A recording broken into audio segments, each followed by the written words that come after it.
ഇ.കെ. ഹസൻ ഉസ്താദ് അവറുകൾ നമ്മളെ ഏൽപ്പിച്ച ഒരു ആദർശമുണ്ട്.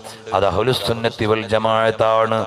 നമ്മളെ ഏൽപ്പിച്ച ഒരു പ്രസ്ഥാനമുണ്ട്, അത് SYS ആണ്. താജുൽ ഉലമ തങ്ങൾ ഉപ്പാപ്പ നേതൃത്വം കൊടുത്ത സമസ്തയാണ്. അതുപോലെ തന്നെ സുൽത്താനുൽ ഉലമ ഉസ്താദ് അവറുകൾ സാരഥ്യം വഹിക്കുന്ന പ്രസ്ഥാനമാണ്. അതുകൊണ്ട് നമ്മൾ ഉസ്താദ് അവറുകളെ ആദരിക്കണം. ആ ഓർമ്മയിൽ നിന്ന് ആ സന്ദേശങ്ങളെ ഏറ്റുവാങ്ങണം. അനുഗ്രഹീതമായ ആ മാർഗത്തിൽ നമ്മൾ ഉറച്ചു നിൽക്കണം. അഹ്ലുസ് സുന്നത്തി വൽ ജമാഅത്തിന്റെ ആശയാദർശങ്ങളിൽ നമ്മൾ ഉറപ്പുള്ളവരാകണം. അതിന്റെ പ്രമാണങ്ങൾ കൊണ്ട് ബോധ്യപ്പെട്ടവരാവണം. അതുകൊണ്ട് പഠിക്കണം. ഓ ചെറുപ്പക്കാരെ, ഒരുപാട് തെറ്റുകൾക്ക് അനുകൂലമായ കാലമാണ്. ഹറാമുകളിൽ നിന്ന് വിട്ടു നിൽക്കണം. അല്ലാഹ് അനുവദിച്ചത് കൊണ്ട് തൃപ്തിപ്പെടണം. അവൻ തൃപ്തിപ്പെട്ട കാര്യങ്ങളിൽ നമ്മൾ പൊരുത്തപ്പെടണം.